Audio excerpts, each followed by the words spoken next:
Hey, what's up, guys?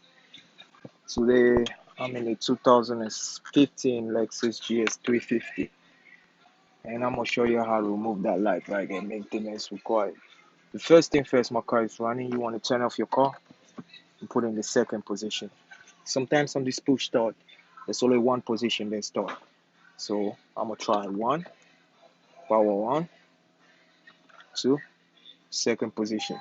The power comes on. That means you get all your accessory power, but your car don't start.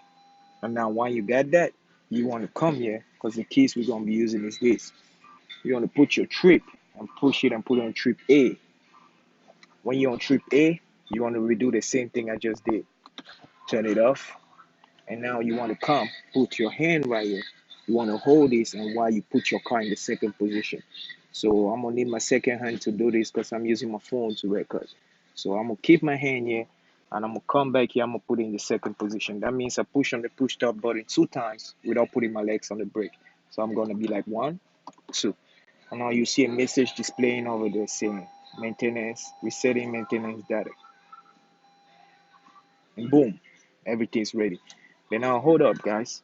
I have another thing to show you because sometimes when you do it and you set over here through the Lexus thing, so you want to use these keys and go to the menu and make sure there's nothing set over there through the Lexus. So as you can see, I'm gonna look for setup or info. No, I'm looking for maintenance really.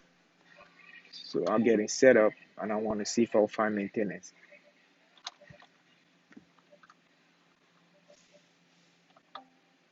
You know, vehicle. Okay, in the vehicle, you want to go to maintenance up there. As you all can see, it's kind of hard to move it because this mouse thing plays too much. And you see these stuffs are yellow. So you want to reset those stuff too.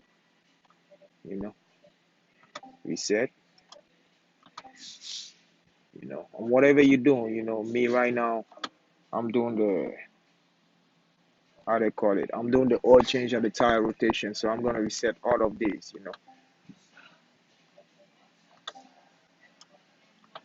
Because this one, if you don't reset it, it's going to pop up a message on this screen. Whereas for the car, it's going to pop up a message on this screen. So I got one more to do and then we good, which is going to be the rotation. And I'm going to reset it.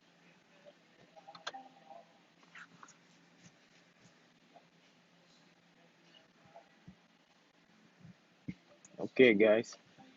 So now let's go ahead and let's start our car just to check. Now you start your car and you see everything is looking good. There's no maintenance required and you're good to go, guys. It's really simple like that. Just remember, you want this in trip A and you want to turn off your car, hold on your auto trip, and now push start the start button, put your car in the second position. That means you press the start button 2 times without putting your legs on the brakes. I mean, not starting the car. And you're going to see it resetting. All right. Appreciate it, guys. Thumbs up, subscribe. Mechanic is fun.